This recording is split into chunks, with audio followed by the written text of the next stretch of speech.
Hey everybody, it's your friends, Brad and Dave. And we're just dropping into your feed to tell you about a special offer this month. Here's the special offer. Join us on Patreon at the $5 level and you'll get an exclusive episode of Drunk Comic Lab.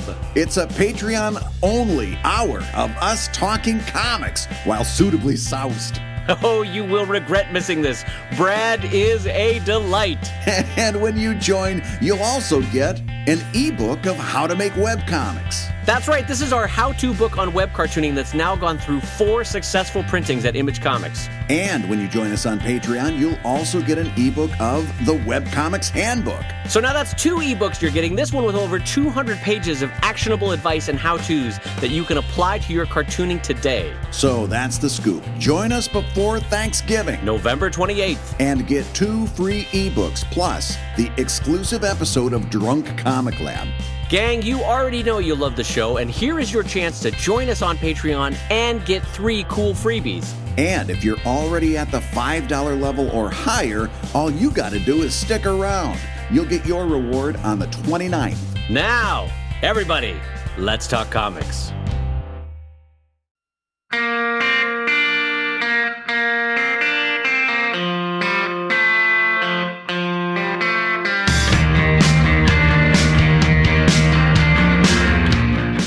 All right, Brad Geiger, so I'm living in London. I'm like 19 years old, and a friend of mine comes home from, I don't know if it was from the pub or whatever, and he throws his bag down on the floor and he goes, "We're going to Ireland." And I said, "What?" He goes, "We're going to go biking around Ireland."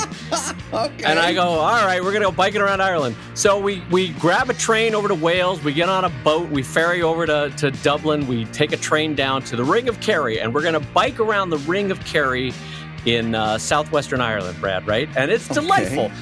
The first day, my legs are screaming. I'm painfully out of shape, even at 19. And the second day, I'm biking 10, 20 miles. Third day, 10, 20 miles. But the part I wanted to tell you about, Brad, is on day 3, I don't know where we were, probably like Waterville, and we pull over as though it's a lot. It's just farms. We pull over into this grass field and we lay our bikes down and we start to have our lunch, right? There's no fence. There's nothing to indicate that it's like, this is my private property, right? That kind of thing.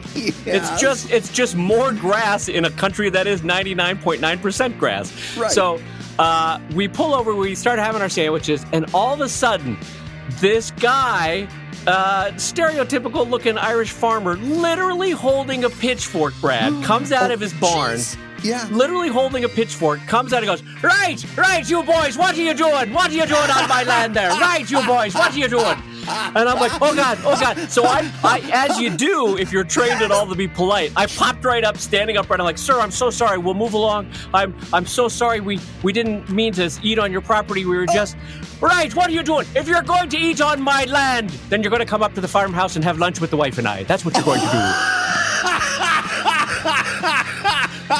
So Greg and I leave our bikes by the road. He's like, "Oh, no one's going to steal it. Who's going to steal it? My sheep. Leave your bikes there."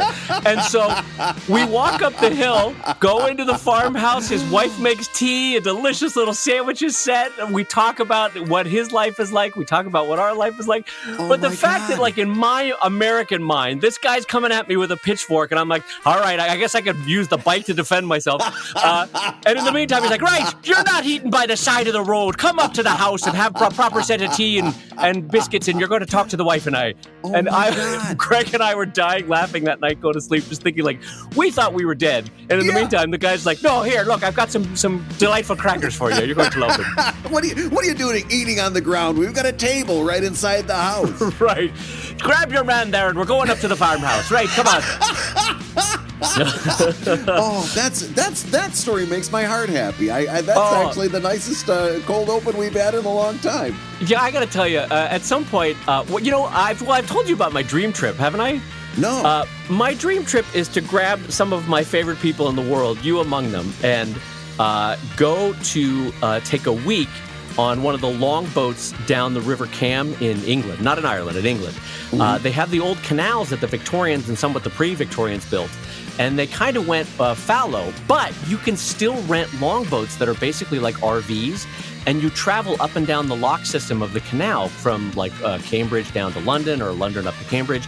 And it's a motorized boat that's like 30 feet long, and you barbecue and you drink beers on the top of the boat and you go down the locks and stuff like that. And so gosh. I want to get out to British Isles countryside with you in a bad way somewhere in the years ahead. That's my dream vacation. Yeah. No, that sounds fantastic. And I don't know if we'll have farmers chasing us with pitchforks telling us to come have a delightful lunch, but regardless. It all depends on which way Brexit goes. Well, on that optimistic note, I want to say hello, everybody, and welcome to ComicLab, the show about making comics. And making a living from comics. Right, I'm Brad Geiger, editor of I can't do it Irish, editor of webcomics.com and cartoonist of Evil Inc.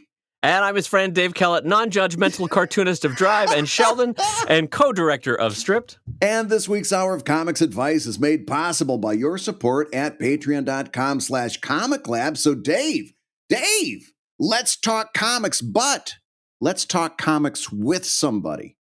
Brad, with one of my favorite people in the world, one of my favorite caricaturists in the world. Oh, I said it right. Ha! Sorry, before the show, I've been saying caricature wrong, and Brad lovingly said, "You keep saying character," and I'm like, "No, all right." And Brad, as luck would have it, my little red light is blinking, so let's switch over and welcome our guest onto the show. All right, well, Brad, we have one of our favorite people in the world on the show with us, one of my favorite characters in the world, and an amazing artist, amazing human being. I love him tremendously. Tom Richmond out of Minneapolis. Tom, how are you doing today? Hey, I'm great, Dave. Brad, thanks for having me. Absolutely. So, Tom, you know Best World from Mad Magazine. Tom's been working for years doing amazing work there. You also know him from books like The Mad Art of Caricature, Goodnight Batcave, Don't Let the Penguin Drive the Batmobile. And I got to tell you, Tom, I think I've told you this in person. Goodnight Batcave is a family favorite in the Kellett household. So I am super thankful that you did that book. That one is delightful, and we love it tremendously. So thank you for that. Oh, thanks for reading it. I actually get that quite a bit. A lot of people really dig that one. It was a lot of fun to do. It's a really fun mashup of Goodnight Moon and the Batman themes of Longstand and DC. So Tom is one of my favorite caricaturists and artists in the world, and you've worked for clients literally all over the world, everybody from Fortune 500 to the bigger magazine clients. And we wanted to have you on because I think, Brad, this is fair to say that you and I are potentially two of the worst caricaturists in the world, wouldn't you say? Yeah. In contrast. If you ran a contest for the worst, you and I would be right neck and neck. Yeah, I feel like if it was a sci-fi show where the anti-Tom was being cloned, it would be Brad and Dave walking out of that machine. So I want to, can we start at the beginning, Tom? So how did you got your start, if I remember correctly, in theme parks, right? When you were very young? Yeah, that's where I found my love for caricature, certainly. I was going to college for art, but I had really no direction, and I got a job doing caricatures in between summers, or between school seasons, and fell in love with the art form. Yeah, it's an amazing to see over the years. Your especially I've been lucky enough to see some of your early stuff. But one of the things Brad and I were talking about before the show was that theme park style, that very specific standard conventions of caricaturing at theme parks. How did that get locked in, do you think? Where it's the sort of 3/4 head, the 2 heads high figure, everybody's on a surfboard and holding a tennis racket. Roller skating, don't forget that one. Roller skating, also a popular one. Yeah. But like, what is it about that aspect of caricature that's sort of locked in? Like, you can go to Six Flags in Ohio, you can go to Disney World in Florida, you can go somewhere in Canada, and it's that almost identical caricature, which for a lot of people, they get to that and then they stop. You know what I mean? Mm-hmm. Well, it's kind of doing a disservice to those types of artists to say that they're all the same, actually. Uh-huh. That's true. There's a lot of very different types of live caricature going on. I was part of a documentary that's going to come out sometime, hopefully in the next year or so, called American Caricature, that kind of follows that art form, the live caricature art form around. But you're right. I mean, there's a certain look that a lot of these parks have, and it's mainly a function of convenience and speed, and Yeah. the fact that you're supposed to get these things done in 5 minutes, or less. And some people take the easy road, kind of sort of doing the same relationships of features on everybody, kind of similar head shapes and similar shapes for the different features. And there's a what we call a cookie cutter caricature, a generic caricature that has very little variation. They're just really fast, and they rely more on the showmanship, the kind of performance aspect of it, than they do the actual art. But Right. there are some live caricature artists out there that are mind-boggling. I mean, you watch them work, and you're just like, how do they do that in just a few minutes? Oh, And yeah. they're different from all the other ones that they do. So it's like anything else. There are people that excel and people that just sort of do it.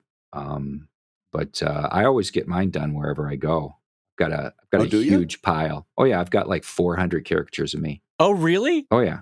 Well, now I know from I think either a past conversation with you or a past conversation with Danielle Corsetto that Mhm. you have frequented I don't remember the name of it, but the caricature convention in in Northern America somewhere.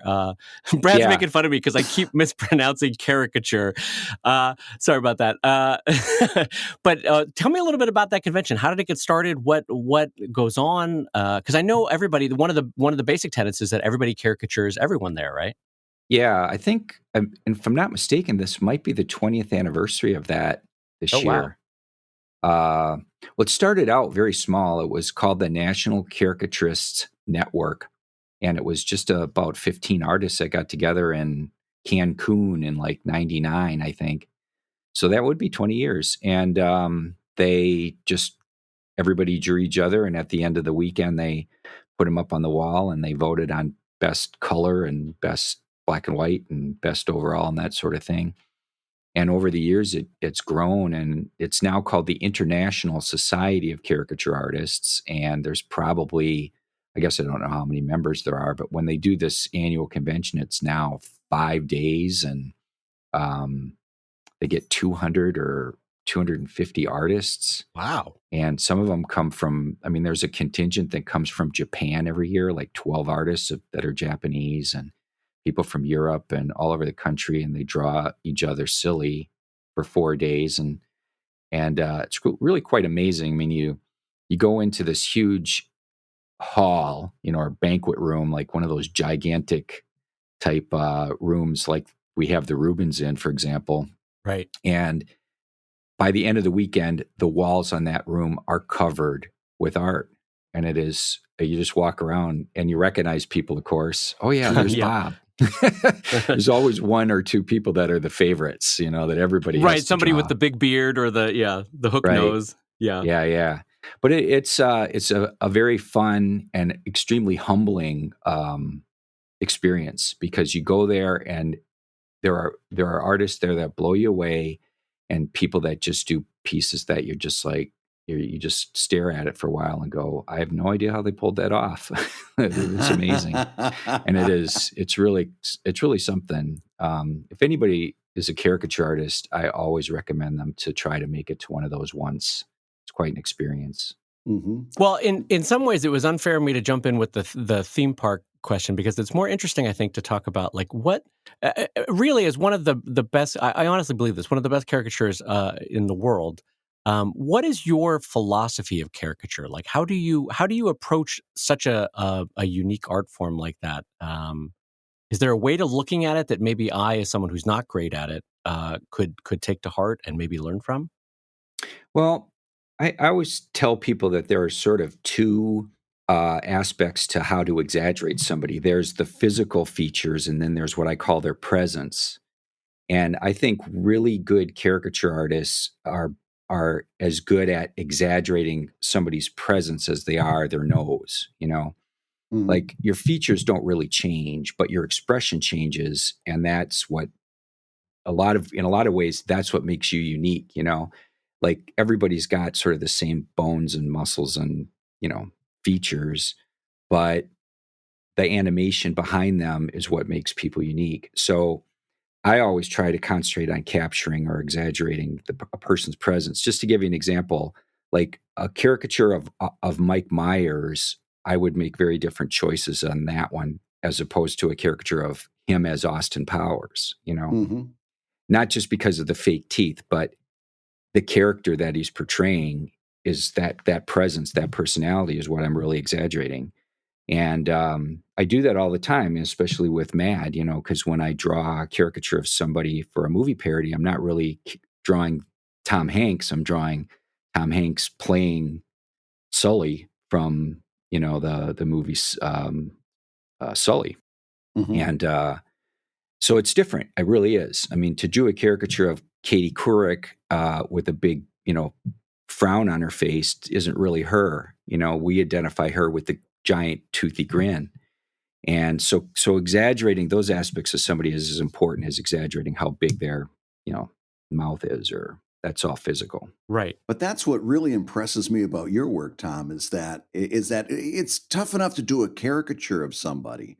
But when I look at your work in Mad Magazine, let me go back to this. I was watching a documentary about voiceover actors, and they said it's one thing to be able to do, like Ronald Reagan's voice, but to really be a voiceover actor, you've got to be able to do Ronald Reagan doing a Foghorn Leghorn impersonation. And then you can consider yourself a voiceover actor. And I thought of you when I heard that, because it's one thing to draw Katie Couric smiling, but as your sequential art goes through its narrative, you've got to draw her in several different emotions, and it's still always her. And you always pull it off. It's like it would just be, Katie Couric going through the news, and she's always smiling, even at the sad parts, because I could not pull out anything else. How do you do that? Yeah, that's kind of the tough part, and that's where I've got to really study the subject, Mm-hmm. And the hard part about doing it for Mad is that, like you say, I mean, I have to draw the same person over and over again, and that character is acting, so Yeah. they have different emotions and expressions and different things I'm trying to do that might be part of selling the gag in the panel, or whatever it might be, a narrative, and there is no way that I'm going to find a piece of reference to work from Right. every angle and every expression. So I don't even try. Right. What I do is I put together a little album of pictures of my subject at as many angles as I can find. I like to get some profiles and 3/4 views and straight on views. And if I'm lucky, I'll get a couple of expressions. And then it's really important to see them in action. Like, got to watch the movie Mm-hmm. and really try to get a sense of their character, and then try to make the two things meet, in the middle. The other thing about doing it for Matt is I really have to rein in my exaggerations a lot, because if I'm turning the head in space, it's almost like designing an animated character that has to work from all angles. You Right. can't have a giant chin in one panel and then, a giant nose in the next panel. It doesn't work. Right. So I have to keep things consistent there. So that's sort of a different animal, doing it for Mad and in a narrative type like that. If you've got the freedom to just do a single image, you can have a lot more leeway that way, I think. Yeah. Right. And sort of cheat the edges in a way when it's just doing one image. Yeah, for sure. So let me ask you, Al Hirschfeld, I always love the story that when someone would hire him to do a caricature or a presentational poster for a theatrical production, he would insist on going through the run-throughs and sitting in the dark and like you said, capturing their energy and their movement and their posture and the way they interacted. And as an artist who cut their teeth with a lot of, I imagine, probably thousands at that point, live drawings at theme parks and at parties and in presentations, do you find when Mad comes to you and says, "Hey, we need a Tom Hanks," would it be the case that it would be easier for you had you met them and saw them in person and can get a sense of their energy, or is a movie close enough where you're like, "Nah, it's workable. I got the sense of how they act in the movie"? Well, most of the time I'm actually doing them as a character, so it's more important to see them in action in the film. Oh, I see. Yeah. But I have very, very occasionally have met people that I have done caricatures of and then met them in person. And that's a very surreal experience, because it's true that, film and whatever TV, that changes what you look like. It really Mhm. does. I remember this had nothing to do with Mad, but my very first job in publishing was doing a comic book called Married with Children for a company called Now Comics back in the early 90s. And it was the Fox TV show, right? With Right. Ed O'Neill. And so I did that. I did probably for 4 years. I did like 20 some odd issues of that book. And I drew Ed O'Neill over and over and over again. Got to meet him years later at the Minnesota State Fair. He was promoting the syndication of the show. And I made a fool out of myself. I mean, I just stood there and stared at his face, and he kept kind of looking at me, like out of the corner of his eye. And he was talking to other people, and he kept looking at me, and I couldn't stop staring at him. I was like, okay, that's not what I expected. It just was so different. That's actually a twist on the question that you probably get asked all the time, which is, how do you deal with people who say that caricature doesn't look anything like me? That what you're experiencing is that, but on the other side of the coin. Yeah. Well, a lot of people have very unrealistic expectations of what they actually look like. That's a very generous way of saying that, Tom. Yeah. I kind of liken it to the Matrix. I say you have your Matrix version of you in your head and not the real world version of you. That's a funny way to describe it, the Matrix version of me. Well, let me ask you, how do you navigate it when someone, because I'm sure out of hundreds and thousands of caricatures at theme parks and other locations, person to person, how do you navigate it when someone hates their caricature? Well, it's like this, you have to take into account where you are and what the venue is you're doing this in. Right. Like last time I checked, nobody's won a Pulitzer for their caricature work at theme parks. So, if somebody hates their drawing, I just say, well, you don't have to pay for it. Or if they've paid for it, I give them their money back and say, have a nice day. Sorry you didn't like it. Yeah. I try to explain to them, look, I'm not a particularly mean guy caricature artist anyway. I don't really exaggerate the crap out of people, and I certainly don't look for the most derogatory thing I can do. I try to capture what makes them unique. If they have a big nose, sorry, there's not much I can do about that. And if they're sensitive about it, you may get that. But the thing is, I tell, a new artists when they ask me that same question, I say, look, if somebody hates your caricature that you just got done doing, say, boy, I'm really sorry you don't like the caricature. Here's your money back. Have a nice day. And then if somebody thinks your caricature is the greatest thing they've ever seen and you're the next coming of Rembrandt, say, well, I'm really glad you like your caricature. Have a nice day. Because basically that opinion is sort of the same, Yeah. These people really don't know what they're looking at. And it's the people who, like your peers, your other artists, if they tell you, wow, that one was really good, you really nailed that guy, then you say, okay, thank you. Yeah. That one I'm going to take to heart. So you're in a commercial setting and you just have to divorce yourself from the emotion of, right. what you do. Yeah, every now and again, I'll see a caricature where it is so dead on that I can hear the person's voice. And it's like, that's my guide. It's like when I hear their voice through that face, then I know that person really nailed it. That's presence. That's presence. Yeah, that's that's capturing. exactly what you're talking about when you say presence, right? Yeah, absolutely. I know. I'm sure you guys have seen plenty of impersonators, comedians that do impressions. Yeah. And sometimes when they do the impressions, they make a face that they actually look like the person. Yep. It's like, oh my God, he actually looks like Jack Nicholson right now.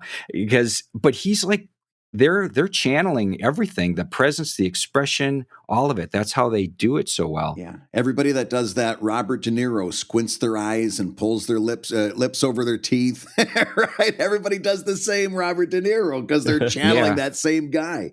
So now my question is, I know you mentor a lot of young caricaturists and you kind of offer guidance. Where do you see most young caricaturists going wrong? In other words, what's the most the thing that pops up the most when you see somebody attempting this and they take a wrong turn? Almost always the problem is that they're trying to run before they can walk. They try to take shortcuts and they say, oh, I'm really exaggerating this face, but they're not capable of like a portrait, or putting a face together that's convincing without a lot of exaggeration. And they're leaning on the exaggeration to say, oh, I know these eyes don't line up at all, and these cheekbones are 3 inches off, but Mhm. it's a caricature. That's not exaggeration. That's just bad drawing. So you really need to be able to have a good handle on drawing the face and the structure of it, and being able to make it look convincing, no matter what level of exaggeration you apply. And sometimes they just want to go straight to 100 miles an hour, and I try to explain to them, look, you really should work on your basic drawing skills and your ability to draw convincing features before you start giving somebody a nose the size of a watermelon. That's funny. Right. That's kind of like how a lot of modern art students are like, well, I'm doing Picasso. It's like, yeah, well, Picasso in the early part of his career knew how to paint a face. Like the reason why he could do Right. the latter stage Picasso was he knew how to do the early stage Picasso. Well, it's sort of that. I mean, it's really having a good groundwork, and it only helps your abilities later on. When the art school I went to had 0 cartooning classes, nothing. Mhm. In fact, they frowned on cartooning there. If I Of tried to do course. cartooning for an assignment, I got yelled at. So Mhm. I was forced to do realistic drawing and realistic painting and all that stuff. And I'm glad, because at the other end of my, college career, I was capable of all that stuff. And then when I went into cartooning, I had those skills, and I think it only helped me. Yeah. Well, speaking of students, you offer workshops, as Brad was saying. And for folks that are interested, over at tomrichmond.com, you can look on the tab that says workshops. And Tom has actually offered one in the past in LA, and I was dying to go, and I couldn't do it for scheduling reasons. But uh, can I ask you, Tom, like, how do you approach teaching? Brad and I were talking about this. How do you approach teaching caricature to someone who has never done it before? Are there some basic steps that you could take us through, even over a podcast, that might explain the first steps for folks? Yeah, the big thing with approaching a caricature is to start out by what I call deconstructing the face, or simplifying it down to its very basic elements. The face seems like a very complicated thing, and it's mainly because we make it complicated. We spend all of our lives communicating by looking at other people's faces, so the subtlest of things makes a big difference to us. But when it all boils down to it, the basic 5 shapes of the face are just the 2 eyes, nose, mouth, and head shape. And if you boil it down to those simple shapes, and then you can manipulate the relationships of those shapes, that's where the real power of a caricature happens. So if you can simplify things, it's much easier to play around with their relationships, how big they are compared to one another, how far apart they are, what kind of an angle they are at. And then once you get those exaggeration choices in place, then you reconstruct the face by adding in all the details and bring it to life. So that's being able to see those really simple shapes and the relationships between those shapes is the really tough part. And that's hard to teach people, because that's like seeing, Yeah. and you can't teach people to see. I mean, I could teach them how to draw an eye and a nose and a mouth. That's technical. But teaching people to look at a face and see that what I see, oh, this person's got a really small forehead and they've got a really wide jaw.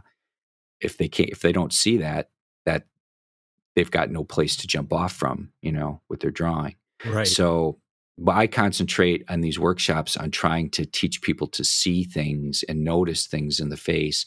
Yeah, we do a lot of technique, and I talk a lot about, how to draw a convincing eye and stuff like that is all part of it. But my goal with these workshops is to have somebody leave at the end of the workshop seeing faces differently than they did before they came in.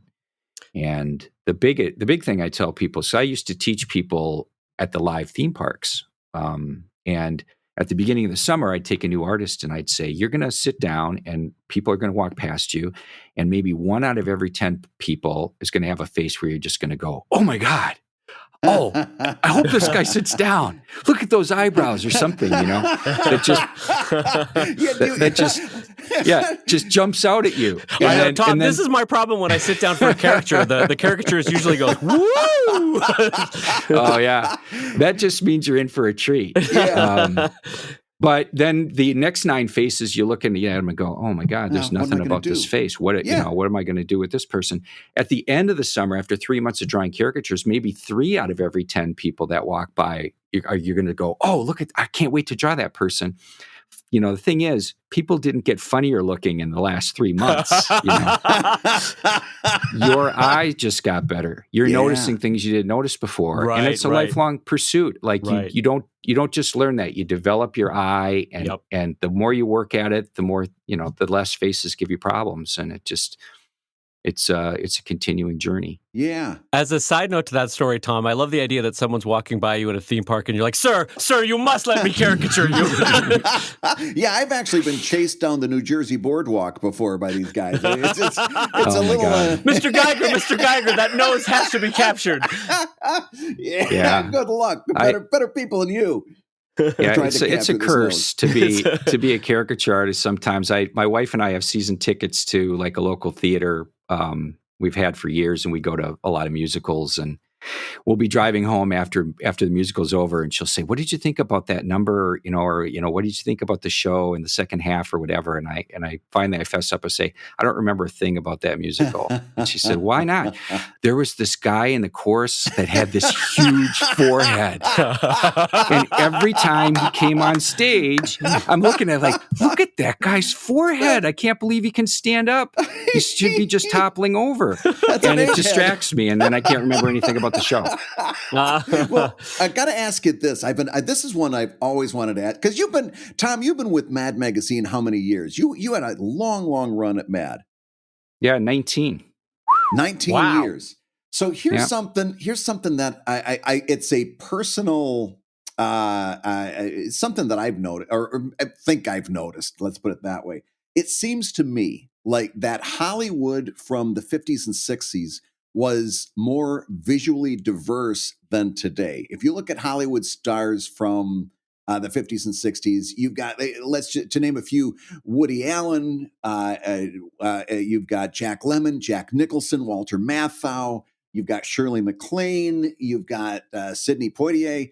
You've got a lot of different faces, and now today's Hollywood seems very, very homogenized. There's not that much difference between a Chris Pratt and a Paul Rudd visually. They're so close. Is it more difficult, or am I just making excuses for not being a good caricaturist? I think you have a point. In fact, who would really agree with you there is Mort Drucker. Mm-hmm. Mort used to say that because he did movie and TV parodies well into the 2000s. Mm-hmm. And he would say, there are no more Cary Grants, and he's like, all these faces are like the same model type person. You can't tell between Brad Pitt and Ryan Reynolds and, Ryan Gosling. There's just, I mean, I guess there's a certain standard to that, but yeah, I think you're right. I mean, back in the day, there was just a different sort of people had more unique looks, and it wasn't just the drop dead handsome, chiseled jaw everybody, but you still have the occasional people that the Paul Giamattis and actors like that who's not they don't play the heartthrob roles and the chiseled jaw superheroes. I imagine Danny DeVito is the gift that keeps giving in today's Hollywood. Yeah, so there are plenty of great faces out there, that's for sure. I remember when I did the parody of, funny that you mentioned Chris Pratt, but I did Parks and Rec for Mad, and there's some great faces on that show. Boy, everybody's got a really unique, weird look, and it was a lot of fun to draw. Yeah, that show is delightful. Well, let me ask you this, Tom, before we let you go. So for the 18, 19, 20-year-old out there that wants to become Tom Richmond, that looks at you and is like, that's where I want to be in 20 years, what route do you tend to recommend to the young burgeoning artist / caricaturist / cartoonist that would like to be you when they grow up? Well, lucky for them, unlike when I was at that point, there's the internet now. So there's an awful lot of resources out there to not only, see people in action and actually doing their craft, but to see work that you wouldn't ordinarily have been exposed to as a kid. When I was a kid, Mad Magazine was it. Mhm. Where else are you going to see caricatures? I guess TV Guide had them on the covers. But these days, you can just find so much stuff out there. And I usually tell people, look, find a couple of caricature artists whose work really resonates with you. And it might not even be something that it's not even close to what you do.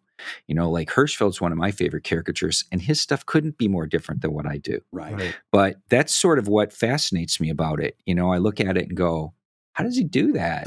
I can't do that. That's not, my brain doesn't work that way. Yeah. But it's inspirational. And I say, find a few caricature artists that inspire you, follow their work, and then, fill up sketchbooks. I mean, there's no secret to it. It's just nothing but seeing and drawing and learning and growing and putting in the work. They hate to hear that. Well, that's fantastic. Tom, thank you. Thank you for coming by today. Brad and I really appreciate it, as I'm sure all our listeners do. And just a reminder to everybody, you want to go over to tomrichmond.com as his central hub to check out his stuff if you're not yet dove into his beautiful work.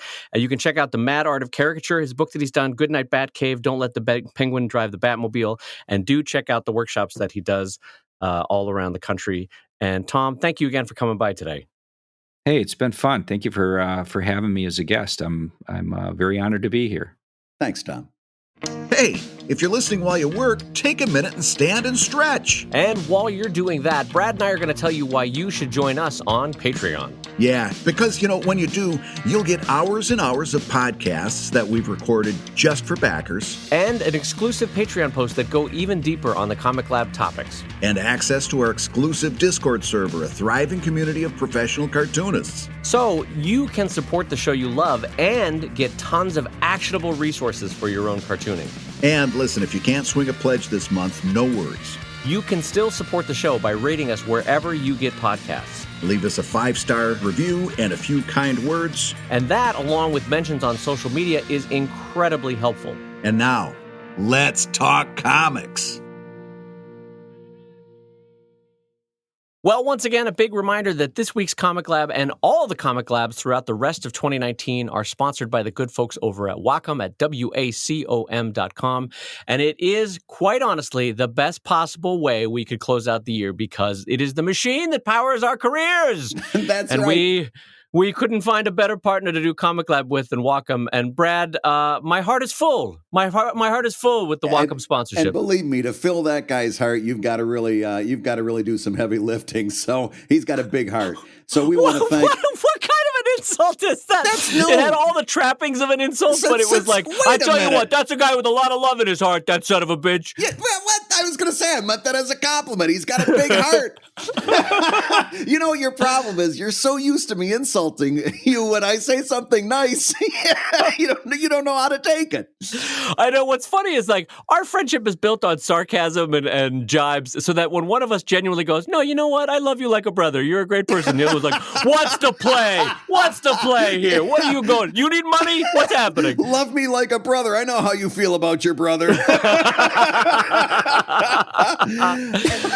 So all of that is to say, we are super thankful to our sponsor, Wacom, over at wacom.com, and we will look forward to them sponsored through the rest of the year with us. And Bradley J. Geiger, what's our first question for this week? This is actually a question that you have come up with. I'm putting your question at the top of the list because I like it so much. All right. It's a topic that you wanted to raise, and what you've got here really intrigues me. It says, "What do you do when your imagination exceeds your abilities?" Well, so this came out of a quote that was retweeted by many artists that I follow in my social media stream. I think it originated with the creator of Gundam, the Japanese property.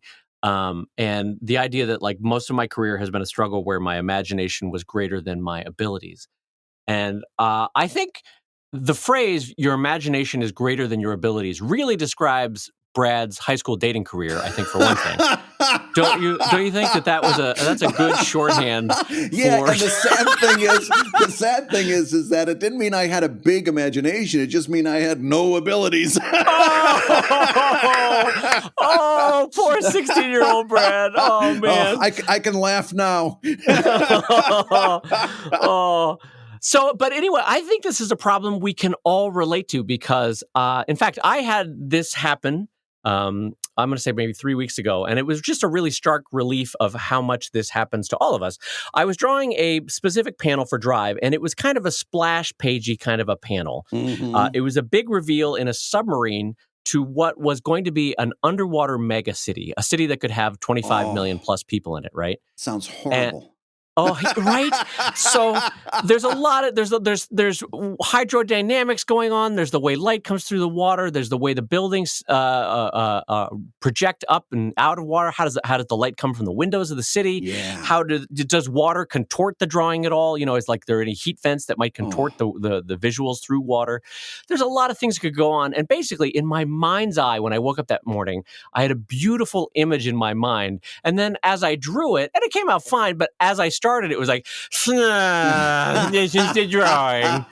And boy, did my imagination exceed my abilities. And it's kind of, Brad, we've talked about that quote from, I believe it was This American Life, that the path of an artist is your editorial eye jumps up and then your abilities rise to meet it. And then unfortunately, your editorial eye jumps up again. And then your abilities rise to meet that new level.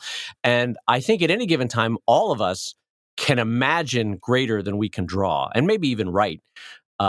So, Brad, let me hear you. Have you ever had this happen to you, where your imagination exceeds your abilities, aside from high school? Constantly. I totally get where you're coming from. Where the picture in your head is amazing, but there's no way that you can put that down on paper or on pixel. And I don't know what I can offer for advice other than it's normal. It's a part of doing what we do.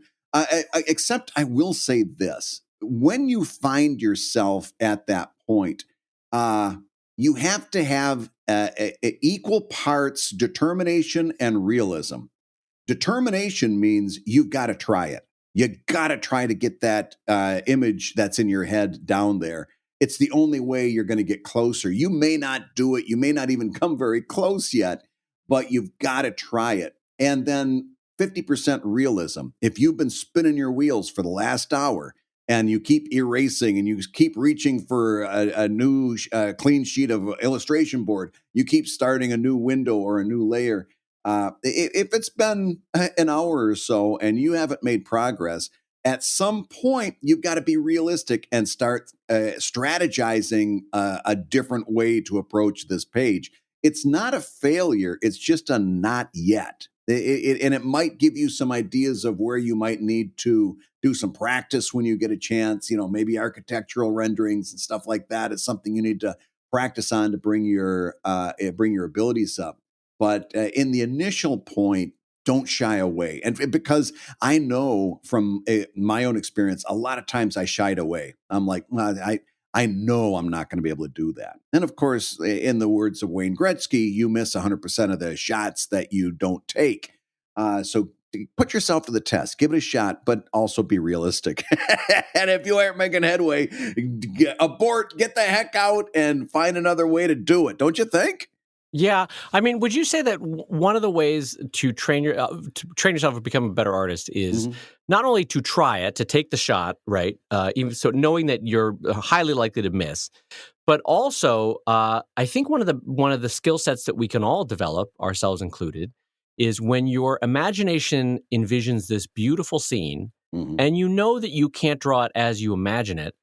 Think about editorially what you can tinker with around the edges that you can draw.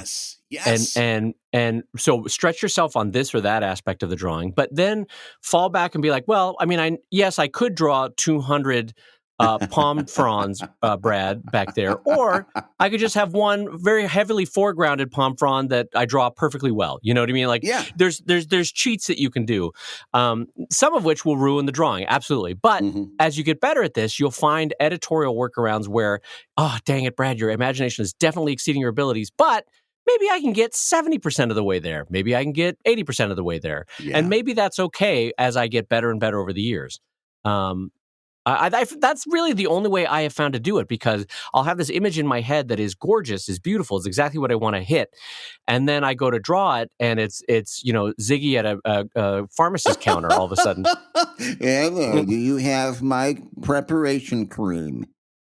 Yes, I'm drawing a submarine in a mega city underwater. What was the sound you made to end every joke for a Ziggy? It was the sound that Jack Lemmon made in Odd Couple to clear his eardrums. So that's the best description of my splash pages. Well, Here's your splash page. But don't back away. Don't back away, but be realistic too. Yeah, and I think the good news here, the good news / bad news is that no matter what level you are, I think this is a truism even for people in their 70s and 80s who've been drawing for 50 years, you know? Yeah. Well, listen, it's got to be a truism. Listen, if the point at which it stops being a truism is the point at which you've stopped growing as an artist. Yeah. Yeah, and I on some level, did I catch you off guard there, Dave? No, I'm agreeing with you. The truism is this: is that also the challenge is what makes it fun. If everything was an easy serving of soft serve rice and mashed potatoes, then eating would stop being fun. Like, because you want the variety, the spice, the trickiness of preparing a new dish. I don't know where I'm going with that, but anyway. I'm still trying to get over soft serve rice. I was going to go down a metaphorical path and I bailed out really quick. Yeah. What I was getting at is, how they serve old people like the same plain foods because nothing can upset their tummy, right? Yeah. And you don't want your artwork your art challenges to become like that, where here's another soft serving of mashed potatoes and rice on your tummy. You want it to be like, here's a tricky thing to try to tackle and see if you can do it, because that's fun. That's fun to do. Yeah. And what also happens when you're challenging yourself to do that, just to bring this to a close, is sometimes necessity is the mother of invention. And every now and again, when you're trying to solve that problem, and really illustration is all about solving problems, when you're trying to solve that problem, you'll come up with either a technique or a tool or some kind of something that allows you, if not to do that image that was in your head, at least to come really close. Yeah. Well, okay, so here is since we kind of put that one to bed, here is a somewhat related question from James Anderson. It's about working digitally. Can I read this one to you, Brad? It says, go right ahead. Dave and Brad, when working digitally, how do you keep from zooming way too close in and adding way too much detail that either won't be seen or muddies up the frame and doesn't match the other frames around it? In my house, we call that getting the zoomies. So, Brad, how do you avoid zooming in too much, too frequently, drawing with too much detail at a level that, frankly, won't reproduce either on a digital presentation on the web or in a print presentation on a book? Wait, before we do that, can we just address how precious this household must be? They've come up with a name for this, and they say around the house, getting the zoomies. What's the matter, hon? Oh, I've got the zoomies again. Oh, I thought we were past this. I mean, do they have other phrases for other things that happen? This sounds like kind of a fun house to be in. I thought getting the zoomies was like, oh boy, I should not have had that burrito. Oh no, I got a case of the zoomies. Oh no, where's Dad? Oh, he's in the John. He's got a case of the zoomies. He's got a case of the zoomies. Oh man, we got to get Dad some more soft serve rice. See, I brought it around, Brad. I brought it around. Did there. Well, listen, if we're actually going to answer this question, I've got a suggestion, but it's a Clip Studio Paint suggestion, because I, of course, draw in Clip Studio Paint like a champ. And in Clip Studio Paint, if you go to Window and you pull down to now that I've done, oh yes, if you pull down to canvas and over to new window, you can actually show your one illustration in two different windows. And so what I like to do is I keep one window up in the upper right hand corner and I'm zoomed out so I can see the big picture. And then I can zoom in on my main window and I can do a little bit of detail work, or I can get as close as I feel I need to. But I can always glance up with one of my eyes, chameleon like, because I can make my eyes move independently.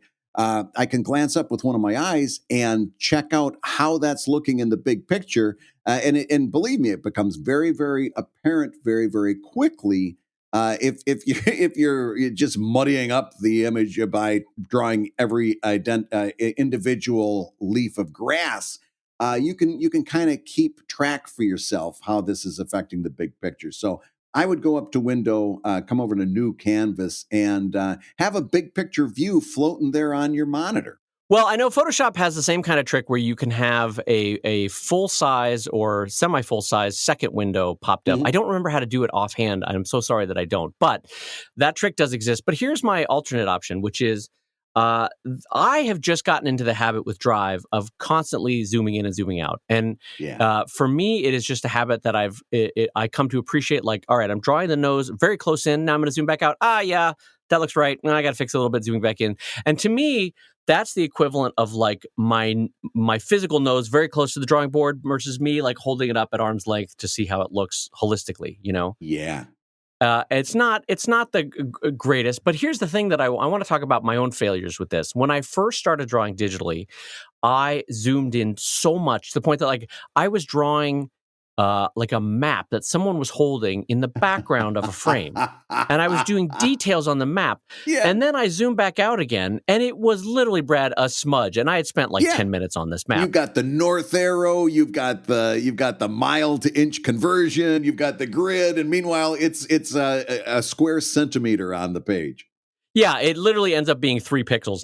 And so part of it is we all just have to cut our teeth doing it. And like you have Yeah. to make a couple mistakes. And it's usually within 2 or 3 pages of doing that. You go, oh, I see what the scale is here. Yep. A lot of people I know try to draw at 100% all the time so that they avoid that mistake, but that's not fun. One of the No. advantages and joys of digital drawing is being able to zoom in, being able to spin the canvas, being able to turn it upside down, being able to flip it, all those sort of tricks that like you wish you could do on Yes. paper.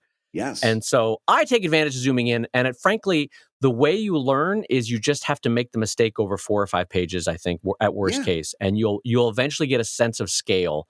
Like, oh, if I'm drawing this, then all right, that's I don't want to go any further in than that. Brad, what do you think? Oh, I think it's a case of getting burned a few times and learning not to burn yourself anymore. And also, like Dave said, you start to recognize it. In other words, when I'm drawing, my line on the screen looks very line-like.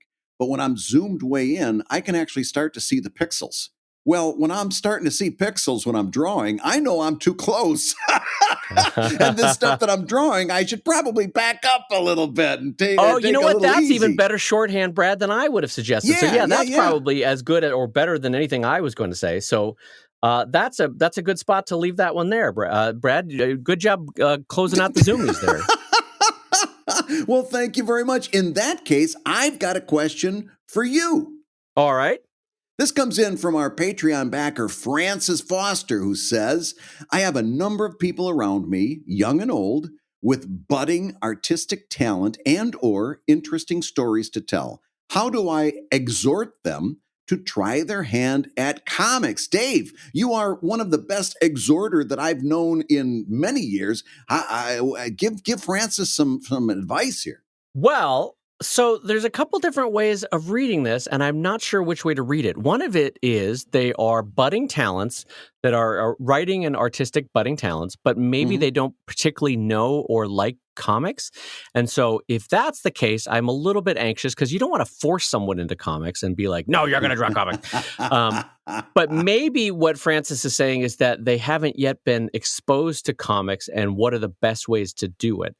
And frankly, a 5-minute talk with any librarian, local librarian, will give you the age-appropriate comics or graphic novels. Like if they are a boy, 4 to 9, then Dogman, oh boys, they're gonna love that. If they are a girl, 9 to 16, they're gonna love Raina's work. She's amazing. And by the way, it's not even gender specific. I have girls that love Dogman. I have boys that love Raina's work. So it's more age appropriate. But what I'm getting at is, if they spark on it, it's almost like you can't stop them from doing comics. Right. But I don't want anyone to ever force someone. But by all means, expose them to comics. Sure. But at least for me, I found that once I knew that Garfield existed, I was like, I want to draw this. This is what I want to do all the time. And you couldn't stop me from doing it. But the best thing to do, this is true, which is parenting style, the best way to do it is just to expose them to a lot. Let them try a lot of different sports. Let them try a lot of different activities. And whatever they spark to, you're like, all right, great. We'll keep doing that one. So, Brad, what are your thoughts? You're also a dad here. What do you think? You've said it so much. I'm going to say basically everything you said, but you would have said it much, much more nicer. There's another part of this too, and that is it's none of your business what they do with their art. You can say, hey, you know what, that'd make a good comic. But listen, these people know comics exist. No. If they're really young, they might not. That's the thing. I think that's super. He says young and old. So they're maybe if they're super young, they don't know what a comic is. Maybe, but your heart's in the right place by saying to somebody, oh, you know what, you'd be really good at doing a comic. Have you ever thought of that? You really ought to think of it. Blah blah blah. But beyond that, their art is not your responsibility. You can suggest, because I could come up to you, Dave, and say, you know what, Dave, I think you really ought to take up cooking. You would be an excellent chef. Thank you. And I'm going to send you a book on how to cook, and I'm going to send you a ladle. You're going to love this ladle. But Brad. Now you're not supposed to like this. You're going to say, no, I want to do comics. Oh, wait, no. You know why? You know why I'm liking this? Is because you're doing a kindness, Brad, and I'm okay with that. No, but if I got but I got to draw the line. No, if I start sending you ladles and spatulas and how to cook books, at some point I'm going past a line. It's a kindness to say, to encourage you, Dave, I think you'd be a great chef. That's where your responsibility ends. Yeah. Well, yes. So I'm reading from Francis's question that it's more of the, how do I best introduce them to comics as a possibility, and then what are some good resources to do, right? But I think you and I and Francis would all agree you don't ever like drive it home that they've got to be a chef, they've got to be comics, whatever it is. But like, for example, my father was before he retired, was a great surgeon, and was one of his best things about being a surgeon was he was really good at reconstructing accident victims' faces and burns victim faces. He was really good at rebuilding a human face. Mm-hmm. And so I always thought in my 20s, I got to get my dad into a sculpting class. He would be amazing at sculpting live figures and all that sort of stuff. Like, he'd be great. And something about it just didn't spark with my dad. He was like, I do that for work. I don't want to come home and sculpt more faces. And I kind of get that, like leave it at the office kind of a thing. But but in my heart of hearts, I thought, I'm doing my dad such a solid by reminding him that there is clay. It exists in the world, and he could go to a class and pay $500 and sculpt that clay. Maybe Dad didn't know about clay. I'm going to tell Dad about clay. Dad, do you remember that art exists? He's like, what are you doing?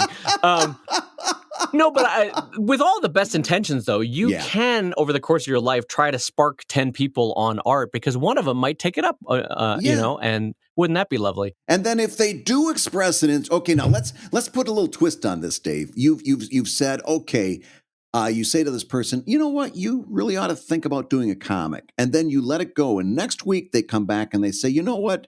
You mentioned a comic to me, and I'm intrigued by that. Now, let's say we've gotten past the threshold. Yes. Now, what's the next step? How do you recommend this? What's your best step in, again, knowing your boundaries, but how do you make best use of that window of opportunity now that it has been opened? So if they're adults, I tend to direct them towards 1 or 3 books. Scott McCloud's Making Comics, Mm-hmm. How to Draw Comics the Marvel Way or How to Draw Comics the DC Way, that kind of thing. Mm-hmm. Or there's a few other lesser books that I might direct them to that I'm looking on my shelf. I don't see them right now, but it's like I remember there was drawing words and writing pictures. That's a good one. Mm-hmm. Things like that. There's books that you can direct them to, and then there's also the older for kids. I remember like Randy Glassbergen, I think, had a cartooning book once. There's a couple of somebody that had a G. Do you remember the author that had a G name that was for kids? Oh golly! Well, I remember Chris Hart did a Oh, whole. Chris Hart. He's made a whole industry out of drawing books. Yeah. But anyway, so I try to direct them towards their library, free books, free resources. You don't have to spend any money, and then just start drawing. Like, here's some basic materials that I would suggest. A pencil will do you just fine for the first decade. A basic pen will do you just fine. Nothing fancy, and just start drawing. And I don't know that I would recommend classes for most people. I don't know that a lot of people have responded well when I've said, go take a cartooning class. Because usually, oh, why are you great! laughing Dave at that? just because my response would be great. Dave just gave me homework. You know? Yeah, I mean, the thing that I would recommend for most people in the adults anyway, in the social media age, is just start posting and sharing. Even if it's a second account that's not you, like if it's not the Brad Geiger account, it's Brad's art account, that kind of thing. Mm-hmm. Just to get you in the habit of posting and sharing and drawing, even if literally no one is following it, it'll make you accountable to yourself, and then to draw every day. I kind of disagree. Okay, yeah, no, disagree with me. I'm willing to be wrong. You said about 3 things, and number 2 and number 3, especially draw every day, were right on. But I don't know that my go-to, if I've got that window of opportunity, is going to be a how-to book. In other words, you went to a whole series of how-to books. I think at that point, it's not so much about instruction as it's about inspiration. In other words, they've got a spark, and that spark needs to be nurtured into a flame before it can take form of a fire. It's like Boy Scouts. You build that little teepee out of wood.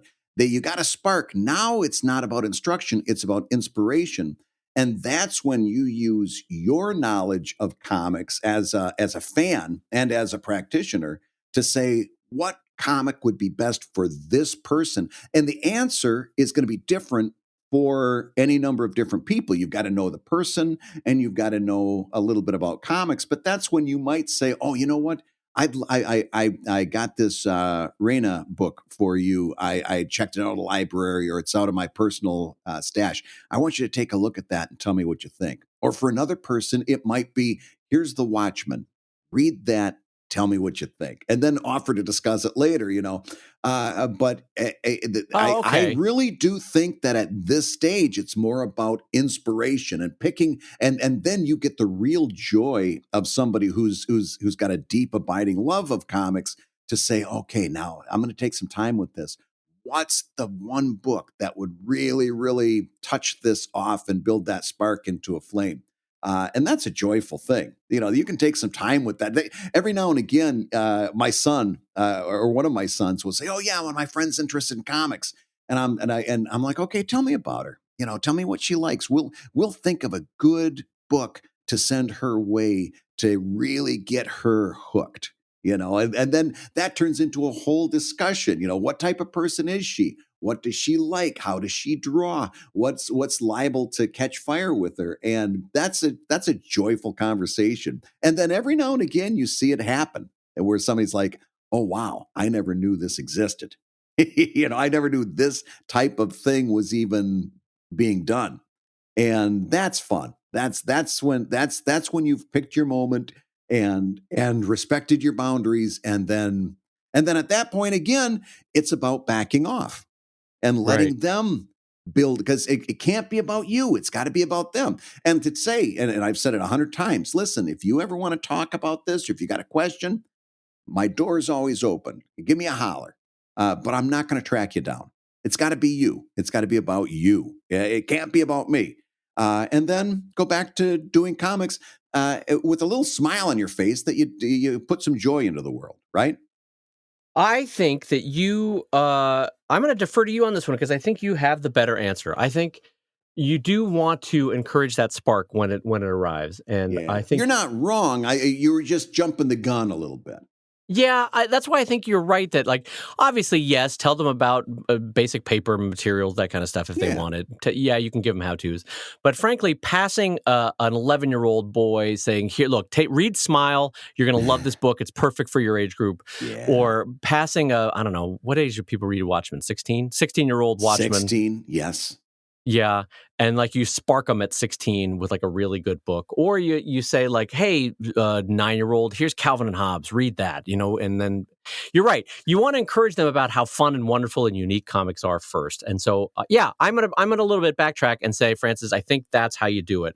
I think Brad's right. You encourage them, you really spark them with the best of comics. In the same way that we probably got sparked, and then you follow up as they want to be followed up with, with either resources or suggestions and the like. Brad, what do you think? Is that a good way to summarize that one? I think it's probably how it happened for you. Look back over your life. Wasn't there somebody that pulled you aside and probably put the newspaper comics in front of you and said, "Hey, take a look at this. What do you think?" I know it happened with me. There were, I genuinely know of 3 and 4 times in my young life where someone said, "David, you really seem to like comics. Here are more comics." And I would go, "Oh." Like I remember, and I'm still appreciative of my older brother who didn't read comics, who said, "Huh, you like comics, huh? I've seen a lot of these Pogo books. I'm going to pass you these. I got these out at the library for you." I didn't know what Pogo was. Yeah. And it didn't really spark with me story-wise, but the art, I was like, "Oh, this is very different." And I remember my grandparents setting aside Sunday comics for me and until I went to go visit them. That was important. So yes, Brad, to answer your question, I think, Francis, listen to Brad. Don't listen to me. I am but a poor man's Brad Geiger. Well, thank goodness you've got a Brad Geiger around to do things like that and to say this. You've been listening to ComicLab, the show about making comics and making a living from comics. Your hosts have been the true Brad Geiger, the editor of webcomics.com and the cartoonist of Evil Inc. at evil-comic.com. And the poor man's Brad Geiger, Dave Callett, my friend and the co-director of Stripped and the cartoonist of Sheldon at sheldoncomics.com and Drive at drivecomic.com. I'm so glad that you did say it because I was setting you up to say the poor man's Brad Geiger, and you did it. And that made me, there was a quiet little smile on my end as you did it. This show is just all like a volleyball game, just bump and spike, bump and spike. And the ComicLab theme song is used with permission from Andy Creighton at theworldrecord.net. And this episode and all episodes was edited by the fantastic Matt Woodard of Woodsong Productions over at www.woodsong.media. And this show and all the rest of the shows for 2019 sponsored by the good folks at Wacom over at wacom.com, wacom.com. ComicLab is made possible by your support on patreon.com/ComicLab, so we'll go ahead and say that twice. Patreon.com/ComicLab.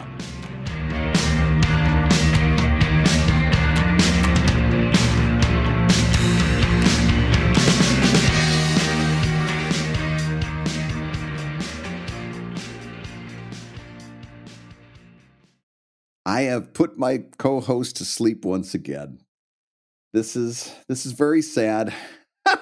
Every now and again, I just start talking and I realize that for God's sake, I had myself muted. I had myself muted. All right, I'm starting over again. Hold on. Here we go.